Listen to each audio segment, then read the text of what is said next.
নমস্কাৰ ছাত্ৰ বন্ধুসকল, তোমালোক সকলোকে আলোচনা একাডেমীৰ অন্যটা ভিডিঅ' ক্লাছলৈ আন্তৰিক স্বাগতম জনাইছোঁ।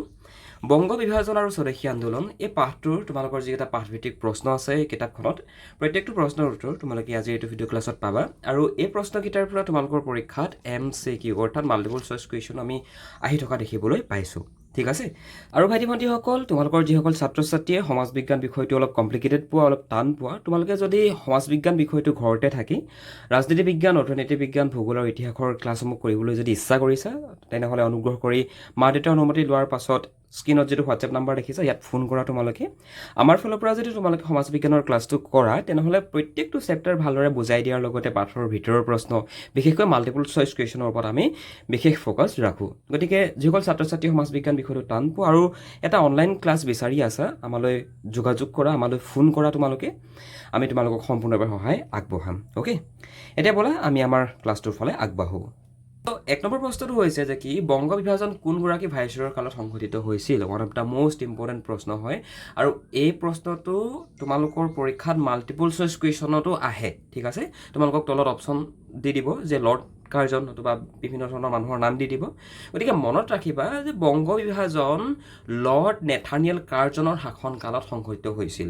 বহু ছাত্ৰ ছাত্ৰীয়ে কেৱল মাত্ৰ লৰ্ড কাৰ্জন বুলি লিখি থৈ আহে, কিন্তু এটা কথা সদায় মনত ৰাখিবা, তোমালোকে লৰ্ড কাৰ্জন বুলি লিখাতকৈ লৰ্ড নেথানিয়েল কাৰ্জন বুলি যদি লিখা, তোমালোকৰ পৰীক্ষাত যিগৰাকী শিক্ষকে তোমালোকৰ পেপাৰখন চাব, আনচাৰ শ্বীটখন চাব, তেখেতে অলপমান ভাল পাব।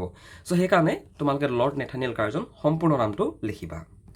2 নম্বৰ প্ৰশ্ন, 1905 খ্ৰীষ্টাব্দৰ কোন তাৰিখে বংগ বিভাজন কাৰ্যকৰী হৈছিল? One of the most important প্ৰশ্ন হয় আৰু এগেইন এইটো প্ৰশ্ন পৰীক্ষাত MCQত আহে।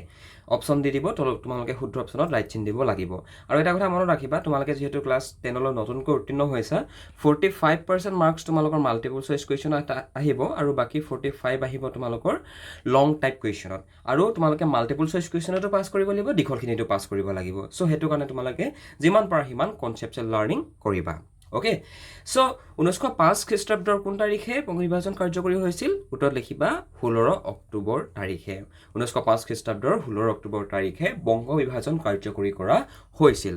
তাৰমানে বংগ বিভাজনৰ গোটেই ষ্টৰিটো তোমালোকে আৰম্ভণিৰ পৰা শেষলৈকে জানিবই লাগিব, তেতিয়াহে তোমালোকে তাৰ মাজৰ পৰা যদি পৰীক্ষাত প্ৰশ্ন আহে আনচাৰ লিখিব পাৰিবা। অ'কে, 3 নম্বৰ প্ৰশ্ন, বিদেশী পণ্য বৰ্জনৰ প্ৰস্তাৱ কোনখন সভাত গ্ৰহণ কৰা হৈছিল? ইয়াৰ উত্তৰত লিখিবা কলিকতাৰ কাছিম বজাৰৰ টাউন হলত অনুষ্ঠিত হোৱা বিশাল জনসভাত বিদেশী পণ্য বৰ্জনৰ প্ৰস্তাৱ গ্ৰহণ কৰা হৈছিল। আৰু ইয়াত ডেটটো লিখা আছে, দেখিছানে? 1905 চনৰ 7 আগষ্ট তাৰিখে।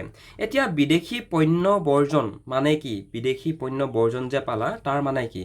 ইয়াত বিদেশৰ দ্বাৰা প্ৰস্তুত কৰা যিসমূহ সা সামগ্ৰী, সেই সা সামগ্ৰীসমূহক বৰ্জন কৰাৰ কথাকে বুজাইছে। ঠিক আছে।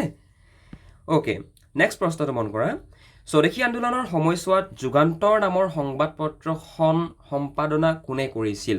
ইয়াৰ উত্তৰত লিখিবা ভূপেন্দ্ৰনাথ দত্তই।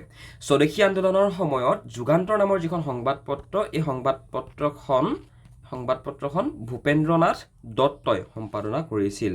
আৰু পুনৰবাৰ কৈছোঁ, এই প্ৰশ্নটো তোমালোকৰ পৰীক্ষাত MCQত অহাৰ চান্স আছে, ইউনিট টেষ্ট এক্সামবিলাকত বিশেষকৈ। নেক্সট প্ৰশ্ন, বংগদেশত জাতীয় শিক্ষা পৰিষদ নামৰ অনুষ্ঠানটো কেতিয়া গঠন হৈছিল? উত্তৰ লিখিবা যে বংগদেশত জাতীয় শিক্ষা পৰিষদ নামৰ অনুষ্ঠানটো 1906 চনৰ 11 মাৰ্চ তাৰিখে গঠন কৰা হৈছিল। খুবেই ইম্পৰ্টেণ্ট প্ৰশ্ন হয়। নেক্সট কুৱেশ্যনটো মন কৰাচোন যে বেংগল কেমিকেলছ নামৰ উদ্যোগ প্ৰতিষ্ঠানটোৰ প্ৰধান উদ্যোক্তা কোন? One of the most important প্ৰশ্ন আৰু পুনৰবাৰ কৈছোঁ, এইটো প্ৰশ্ন তোমালোকৰ পৰীক্ষাত মাল্টিপল চইচ কুৱেশ্যনত আহি থাকে। ঠিক আছে, মনত ৰাখিবা যে বেংগল কেমিকেলছ নামৰ উদ্যোগ প্ৰতিষ্ঠানটোৰ উদ্যোক্তা আছিল আচাৰ্য প্ৰফুল্ল চন্দ্ৰ ৰায়। এগেইন MCQত তোমালোকৰ ইউনিট টেষ্ট এক্সামত অহাৰ চান্স আছে। কাৰ পৌৰোহিত্যত অনুষ্ঠিত জাতীয় কংগ্ৰেছৰ অধিৱেশনে ভাৰতীয়ৰ বাবে স্বৰাজ বিচাৰি প্ৰস্তাৱ গ্ৰহণ কৰিছিল? স্বৰাজ মানে কি বাৰু? স্বৰাজ মানে হৈছে কি বাৰু? স্বাধীনতা। ঠিক আছে, স্বাধীনতা নতুবা ফ্ৰীডম। অ'কে, তাকে ইয়াত স্বৰাজ বুলি লিখিছে। উত্তৰ লিখিবা যে দাদাভাই নৌৰোজীৰ পৌৰোহিত্যত অনুষ্ঠিত জাতীয় কংগ্ৰেছৰ অধিৱেশনত স্বৰাজ বিচাৰি প্ৰস্তাৱ গ্ৰহণ কৰিছিল। নেক্সট প্ৰশ্নটো মন কৰা, বংগদেশৰ একত্ৰীকৰণ কেতিয়া হৈছিল? উত্তৰত লিখিবা 1911 চনৰ 12 ডিচেম্বৰ তাৰিখে বংগদেশৰ একত্ৰীকৰণ হৈছিল।